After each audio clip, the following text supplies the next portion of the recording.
Sometimes I say I'm glad to have met somebody. That's just not true. I'm not glad I met him. But you do have to say these kind of things if you want to survive. Wouldn't you agree? I would agree. Nice.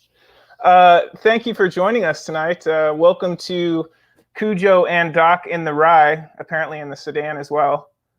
Cheers to you, Doctor.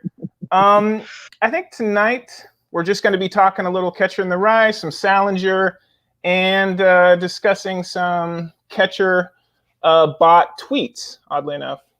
But first, introductions. It's always good to chat you up, Doc. I think this is our fourth time chatting, but how does it find you? Oh, finds me great. It's always fun to hang out with the great Cujo online. I'm sure we'll make sure payroll gets that check to you. It is a pleasure, my man. There's a lot of things going on in the world, but we can talk some Salinger.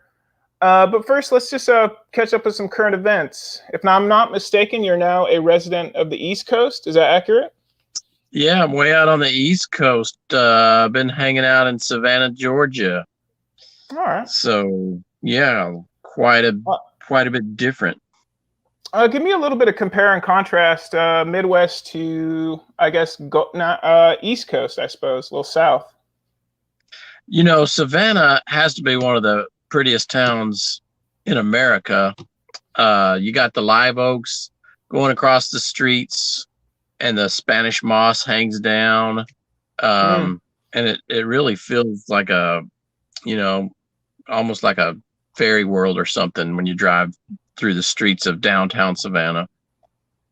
I didn't make it downtown, but when I did visit Georgia, hopped in the rental car. Me and my lady had been chewing on each other all night on the flight. But we hopped in the rental, we raced the Atlantic and just jumped right in. Have you dipped in the Atlantic yet? I haven't. My wife and daughter went, but I didn't make it with them. So one of these days, though. Missed opportunities, I suppose. Enjoy those storms this winter, but shall we talk some Catcher in the Rye? Yeah, let's talk some Catcher in the Rye. Good, man. Let's start with the writer JD Salinger. What can you tell me about him? Man, he was a weird dude, a recluse, and all about that affair he had with Joyce Maynard. I think she was 17 when it started, and it started with he wrote her a letter, and then they continued to correspond, and then he invited her to his estate out there. And have you read all that stuff? I do know about some personal scandal. You mentioned he was a recluse. I heard somebody say something funny, that he was the only recluse that liked to come out of hiding to remind people that he was a recluse. Does that sound about right? Yeah, I guess that sounds about right. But he hated the publishing process, so he decided after Catcher in the Rye, he didn't want anything to do with publishing. So he still wrote and put all those manuscripts in a safe. And so supposedly they've been coming out, but I haven't seen any or heard of any. I keep thinking there's got to be something in there that's really great, like Catcher in the Rye. But I've read other stuff by him, and I haven't seen anything that comes close to being as good. But I guess there's still hope.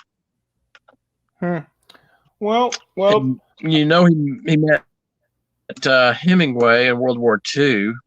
He was a young soldier in World War II, and Hemingway was just sort of traveling around liberating Paris on his own as a correspondent, and he got to talk to him, and that was a big moment. I had heard that, and I do believe they had complimentary words for each other. Thank you for bringing up WW2, where it's apparent that he was on the Doomsday Landing. I read that on his wiki. He saw some serious action over there. Well, among other things, he ended up being counterintelligence, and I believe we'll circle back to that.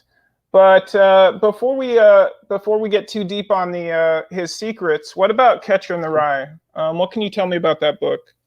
Well, it's one of my all-time favorites. I just think it's so funny. And it's still funny to me to this day when I read it. But I'm sure you've seen the Will Smith clip. What's that from? 6 degrees of You know what I'm talking about? Where Will Smith talks about all the like the guy that shot John Lennon had it in his pocket, and the guy that shot Reagan was really into Catcher in the Rye. So it gets a weird rap.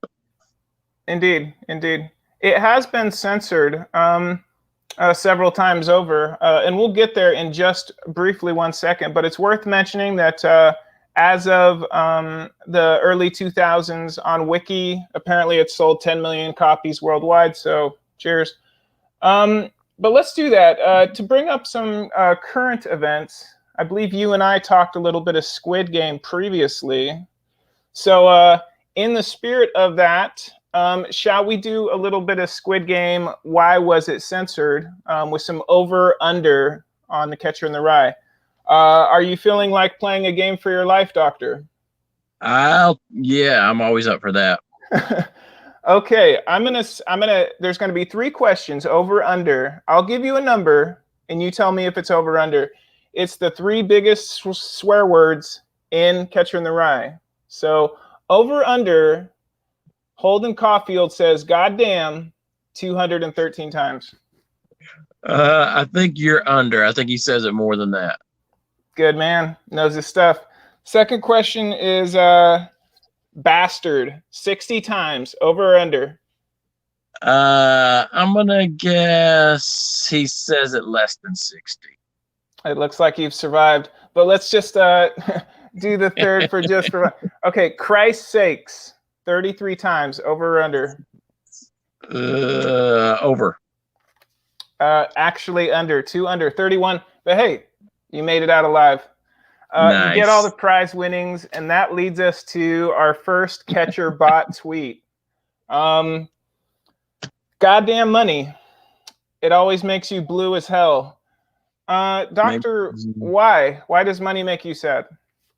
Well, yeah, think about Holden. He has money. He comes from a family with money. And I think it makes him sad that other people don't have it. And he thinks if he has it, why shouldn't everybody else have it? That's the way I look at it. That's a good one. Anything personally? Has money ever made you sad? Anything in passing? I mean, it makes me sad to think that I saw a quote the other day that said, money is what we trade our lives for. And that's kind of depressing, because we got to have it to survive. But my dad used to say, poor people are lucky because they think having money will make them happy. But rich people are sad because they know better. And I think there's something to that. You get a little bit of money, and they've done these studies that say after you get to the point of, living comfortably, money doesn't really make you that much happier. And I think people think that it does, and that's what fuels consumerism and keeps the landfills overflowing. And all right, enough about the goddamn money. Let's see. Next Caulfield tweet. The goddamn movies. They can really ruin you. I'm not kidding. What's the last piece of cinema or TV show that made you tear up, my man? I may have teared up a little at The Green Knight just because I love that story so much. And did you see that one? I have not, but thank you for keeping it topical. Yeah, I think you'd like it. It's well done, and there's it's a story about trying to be faithful and keep your dignity, but Gowan fails. He fails. No spoilers, Doc. No spoilers. Oh, whoops. He kind of fails, but he kind of doesn't. It's got a nice ambiguous message to it. I do like historical fiction, if that's what it is. Yeah. I think I did shed a tear on Squid Game, oddly enough, when he comes home and finds his mom in the state she's in. I think there's something about losing somebody and not getting closure that pain never really fades. But I think we have more tweets to address. Am I right? Yeah. Let's see. Handshakes may be of a bygone era, but Caulfield did say that some people try and break like 40 of your fingers when they shake your hand. I hate that, but tell me about a handshake that you do remember. If you got one, Doc. Well, when I work at a college, every now and then I would see the president of the college, not too often, but when I did, I would shake his hand and I'd want to give him a nice grip. He would just put an old dead fish out there, And you're not talking about Mike Redwine, are you? That's not Mike Redwine. Don't say names. Don't say names.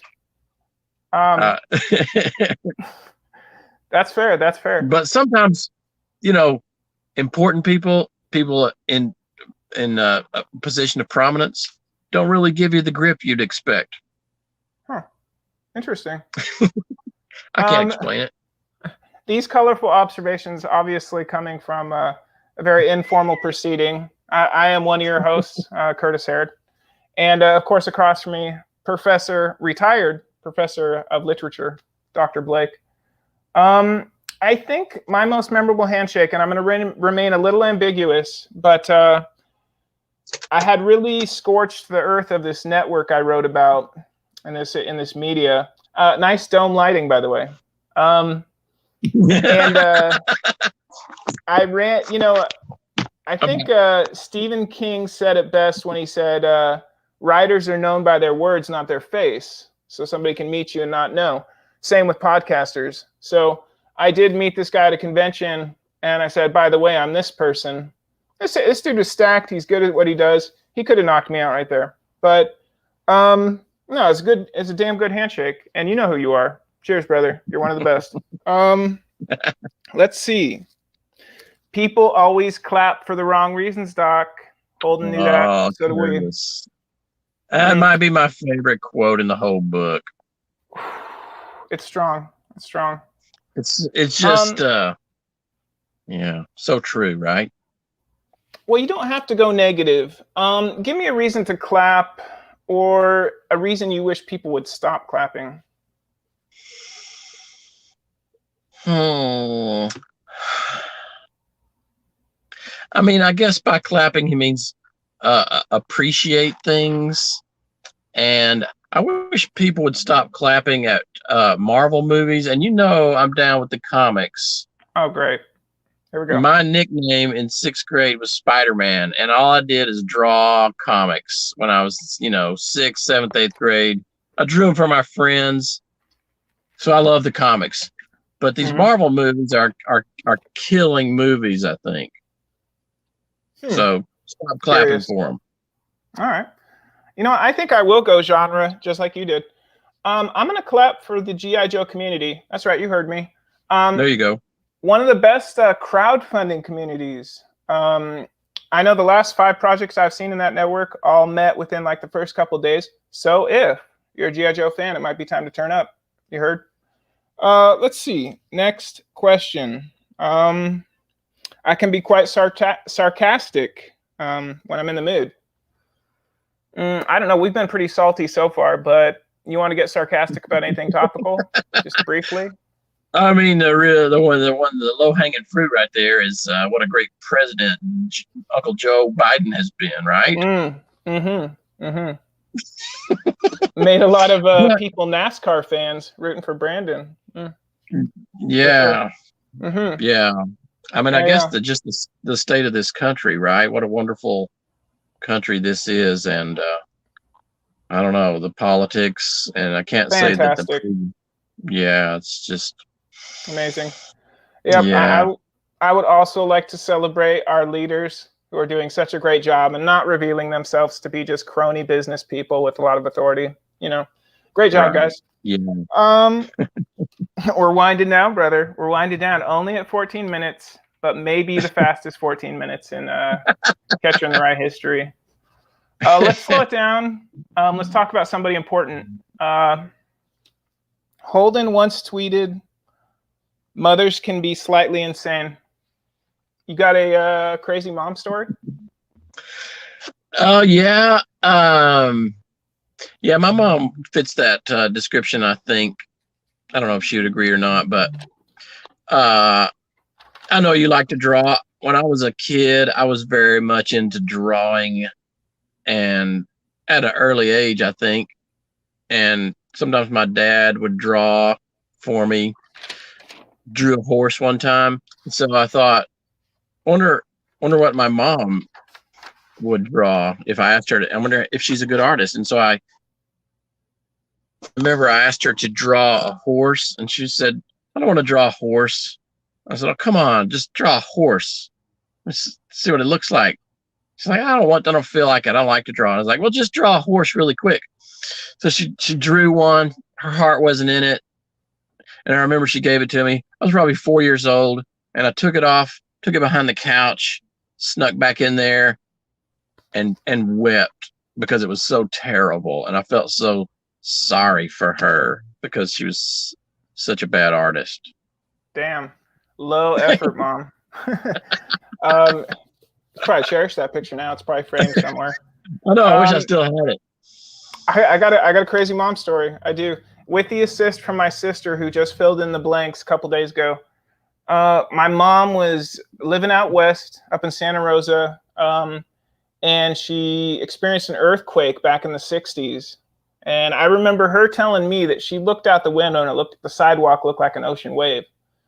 And she started screaming, you know, as you might. And one of her coworkers had to slap her not once, but twice to reel her in. And of course, they got under like a cardboard desk to save their lives, as we were all told that, you know, desks would. But I always remember that story because, yeah, the fact that your mom can like become unhinged. Yeah, it's a goodie. It's a goodie. Yeah. We've had the pleasure of talking about different writers, and I'm sure we're not done. But we always take an honest look at folks at the end. JD Salinger, a man full of stories and intrigue. In your opinion, a real one or a phony? Don't go not landscape on me, brother.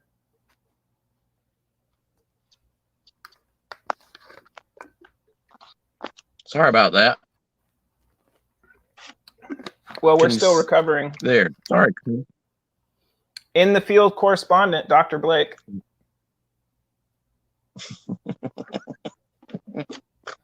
Hey, it's all gravy, brother. It's all gravy. Yeah, we got you. All right. So, yeah. Sorry, what was your question?